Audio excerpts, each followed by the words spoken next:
Oh my god. This?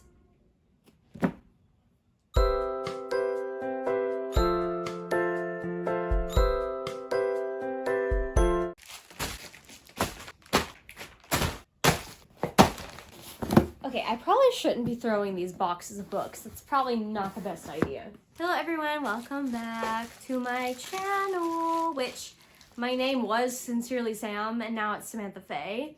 I think it sounds better. But today is really exciting because we're going to be doing an unboxing, and one of these things aren't a book, I don't think. These books, I don't really remember what's exactly in these. I remember some of them, but I don't remember all of them. And this isn't a book. What is this? Oh, it's my Stanley toppers. I wanted to get a little straw protector for my Stanley, so that's cool. I hope they fit. I think they will. And I got some apple cider vinegar gummies. Which brings us to our sponsor. I'm just kidding, we don't have that. So, this. First. Ooh. Twisted Hate. Yeah, it is the third book in the Twisted series. I actually haven't started on that series yet, but since I already had the first two, I wanted to go ahead and get the third one. I'm not sure if I ordered the fourth one, I might have, but this one I've heard is like enemies to lovers, like super enemies. Like these two hate each other. You can read these out of order. You don't have to read them in the order, but you know, I think it's recommended to. Yeah, I'm really excited to get started on this series. It says, you know, he hates her almost as much as he wants her. Ooh, that sounds spicy. Gorgeous, cocky, and fast, and on his way to becoming a hotshot doctor, Josh Chen has never met a woman he couldn't charm, except for Jules Ambrose. The beautiful redhead has been a thorn in his side since they met, but she consumes his thoughts in a way no woman ever has. When their animosity explodes into one unforgettable night, he proposes a solution that'll get her out of his system once and for all. An enemies with benefits arrangement with simple rules. No jealousy, no strings attached, and absolutely no falling in love. That sounds freaking spicy. I'm excited for this. Okay, and the next book in here is... Ooh, The House Across the Lake by Riley Sager. This is the book I wanted to get at Barnes & Noble. If you haven't seen the book shopping for fall reads video, I highly suggest you watch it because I did buy a few books in that video as well, but they did not have this one, and I'm really, really excited. I've heard so many good things about this one, and I've heard Riley Sager is a really good thriller writer, so I'm excited. This is about a woman named Casey Fletcher, a recently widowed actress trying to escape a streak of bad press, is retreated to the peace and quiet of her family's lake house in Vermont. Armed with a pair of binoculars and several bottles of bourbon, she passes the time watching Tom and Catherine Royce, the glamorous couple living in the house across the lake. They make for good viewing. A tech innovator, Tom is powerful, and a former model, Catherine is gorgeous. One day on the lake, Casey saves Catherine from drowning, and the two strike up a budding friendship. But the more they get to know each other, and the longer Casey watches, it becomes clear that Catherine and Tom's marriage isn't as perfect as it appears. When Catherine suddenly vanishes, Casey immediately suspects Tom of foul play. What she doesn't realize is that there's more to the story than meets the eye, and that shocking secrets can lurk beneath the most placid of surfaces. Placid? Placid? Placid. Either way, this book sounds really good. It's actually not, it doesn't look like it's super long. This will be perfect for the spooky season. Okay, this one feels pretty thick, if I must say. Oh, I can't open it. I need scissors. Oh my god. Oh. Oh my god. This? Okay, listen. I knew that this book was big, like I knew, but when it's in your hands, oh, is it hefty? Oh my gosh. This text is so small. Oh my god, it's like the Bible. Okay, well, the reason I got this book was because eventually I'm going to be doing reading booktubers 5-star reads, and this was Destiny Sidwell's 5-star series. She loves this series a lot, and I know she had other 5-star reads, but I think she really raves about this one. This is like her favorite, so I really wanted to try it out, which now I'm kind of regretting it because holy cannoli, this is long. Makes sense why everybody reads this on Kindle, but I don't even have a Kindle. So, this will be fun. There is like 3 books, I think, in this series. It's the Boys of Tommen series. Johnny Kavanaugh has everything going for him. On the rugby pitch, he's a force to be reckoned with. Primed for stardom, he's headed straight to the top. Nothing can possibly get in his way, right? Not even the shy new girl at Tommen College. The one who with the sad eyes and hidden bruises. The one that distracts him like no one ever has.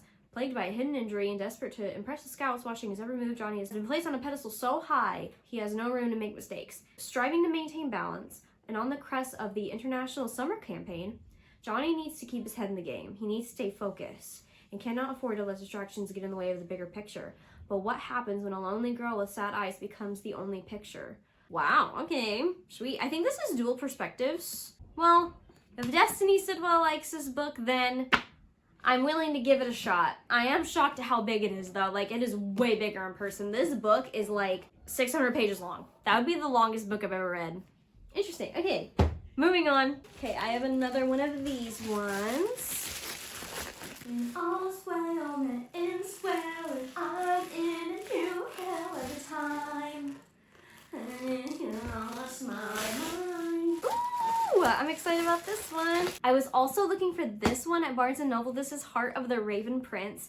This is a retelling of Cinderella, and Cinderella is my favorite Disney princess, and it's entangled with Faye, which means it's like fairies, it's very fantasy. This is a playboy prince in want of a decoy bride, a servant girl desperate for a disguise.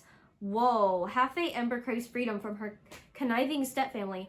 As if they weren't enough to deal with, a chance encounter with the arrogant Prince Franco leaves her humiliated and in a fiery rage. Nothing could convince her the prince is anything but a rake? A rake? But when the opportunity to evade her scheming stepmother falls into her lap, she'll pay the price, even if it means impersonating the princess' newest flame.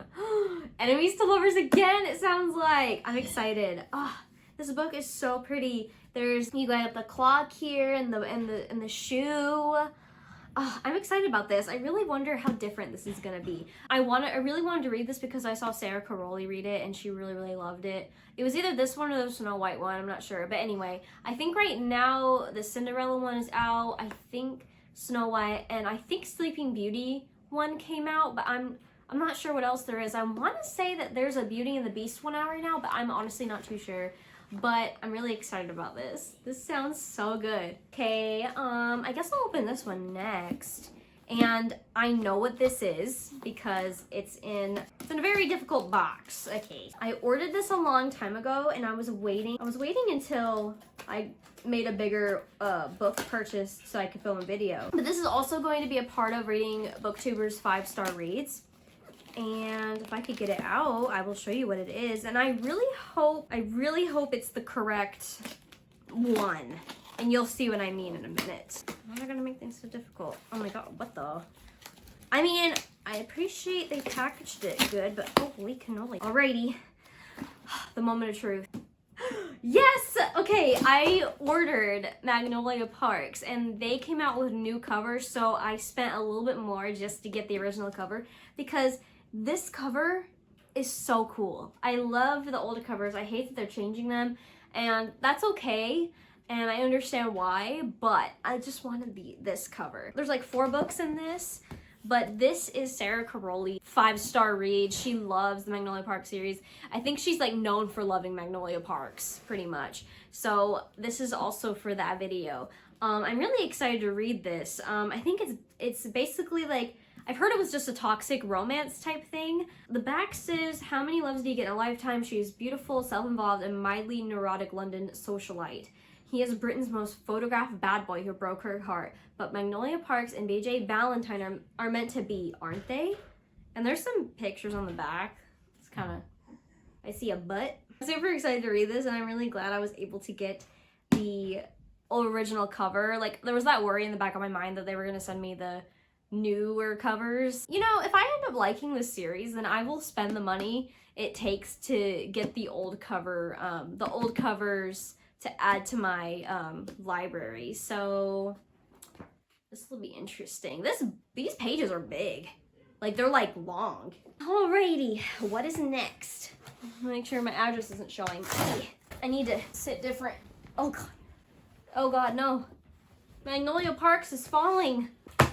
What is in here? This is like multiple books. Oh, wait, I forgot I ordered this. I went ahead and got the Ballad of Never After because I heard that, you know, there's a plot twist, not a plot twist, a cliffhanger at the end of the first book, which is Once Upon a Broken Heart. And I was gonna just, you know, wait, but I decided just to get it on Amazon. These covers are so pretty. And oh my gosh, listen, I know I haven't read this series yet, but A Curse for True Love comes out pretty soon. It's the third book in this trilogy. And there's a Barnes & Noble limited edition cover, and oh my god, it is so pretty. But I was gonna pre-order it because it was so pretty, but it's out of stock. This is basically, I haven't read this series, but you know, the first book is about this girl named Evangeline that, you know, she makes a deal with the Prince of Hearts to not her get her love back. I don't know, it's something, but anyway, this is the second book, so that's why I got it. But I'm excited to start that series, and I will probably make it into some sort of fun reading vlog. There's like a few books in this one. Okay, so I also got the 7-Year Slip. I've heard this one was so good, and this is a really interesting concept. Sometimes the worst of your life happens and you have to figure out how to live it. For Clementine West, that means burying her head in work as a book publicist, being practical, and forgetting the silly things her beloved Aunt Anlia taught her, like living wide and chasing the moon. Clementine would rather stay grounded and keep her heart safe. For the last 6 months, she's done just that. But when she moves into her late aunt's apartment and finds a strange man standing in the kitchen, a man with kind eyes, a southern drawl, a taste for lemon pies, her well-laid plans begin to fall apart. Because he's the type of man who, before it all, she would have fallen head over heels for, and she still might. Except he exists in the past. 7 years in the past, to be exact. And she quite literally lives 7 years in his future. How? Her aunt always said the apartment was a pinch in time, a place where moments blended like watercolors. She also said that love is never a matter of time, but a matter of timing. And Clementine fears she may be 7 years too late. That is such a cool concept. Like, I don't know what it is, but that just like intrigued me so much. Okay, 1,000 Boy Kisses by Tilly Cole. I've heard this was sad. That's like really the only reason why I got this, because I wanted to make a video where, you know, I just read like sad books for a week, and this was the idea. You know, there's actually going to be a second book to this too. I saw it. It's going to come out in like June, I think. But anyways, I'm not really sure what this is about, to be honest. One kiss lasts a moment, but 1,000 kisses can last a lifetime. One boy, one girl, a bond that is forged in an instant and cherished for a decade, a bond that neither time nor distance can break, a bond that lasts forever, or so they believe. I'm talking really fast.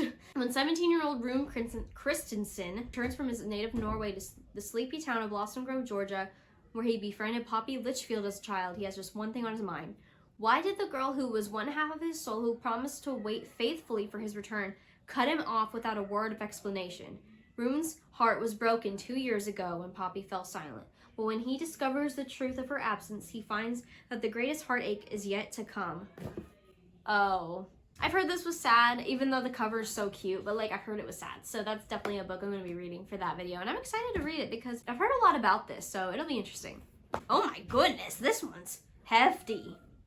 Was Twisted Hate this thought? Was Twisted Hate this thick? Oh. So I also went ahead.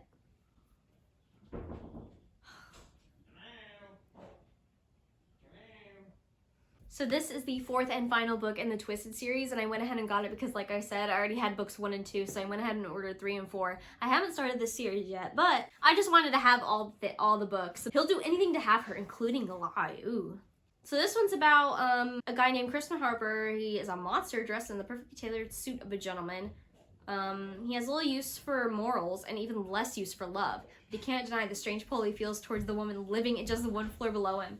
She's the object of his darkest desires, the only puzzle he can't solve. And when the opportunity to get closer to her arises, he breaks his own rules to offer her a deal she can't refuse. Oh my goodness gracious. There's more, but I'm not going to read the whole thing. But that just sounds really interesting. I'm really excited to get into this series and see what I think of it. I heard they're kind of like super cheesy and stuff, but I kind of love that. So I'm excited to get into it. Also got the X-Hex. I was looking for this book in Barnes & Noble, but I could not find it anywhere. I guess everyone loves this book. 9 years ago, Vivian Jones nursed her broken heart like any young witch would. Vodka, weepy music, bubble baths, and a curse on the horrible boyfriend. Sure, Vivi knows she shouldn't use her magic this way, but with the orchid hayride scented candle in hand, she isn't worried it will cause him anything more than a bad hair day or two.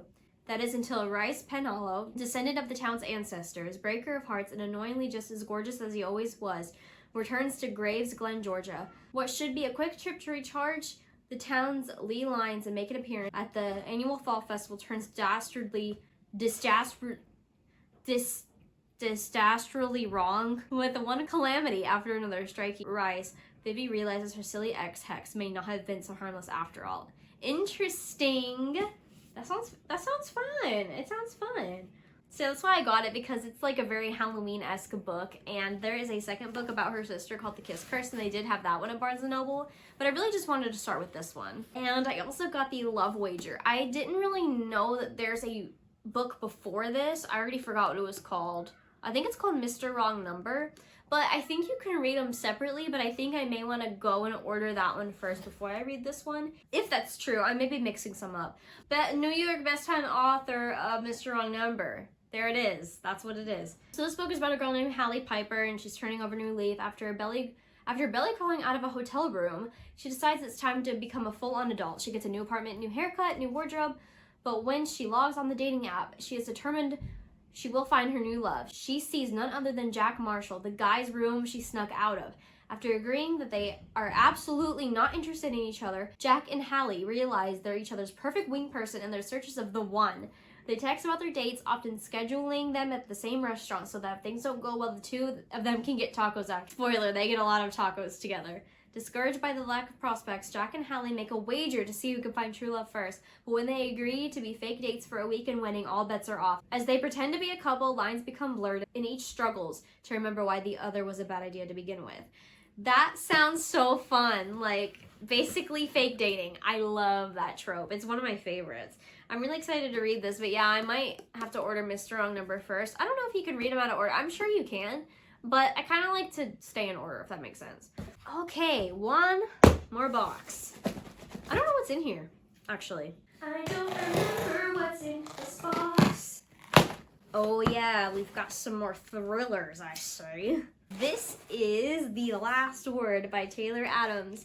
So from what I know, this book is about a girl that gives a 1-star review about a book, and the author comes after her, basically. Yeah, she reads a poorly written but gruesome horror novel by the author H.J. Cain and posts a 1-star review that drags her into an online argument with none other than the author himself, soon after disturbing incidents start to occur at night. Could he be stalking her too? Oh my gosh, that sounds so good. I've heard good things about this, and I'm really excited to read it. Oh, and the last book. Okay, this is a just cheesy one, okay?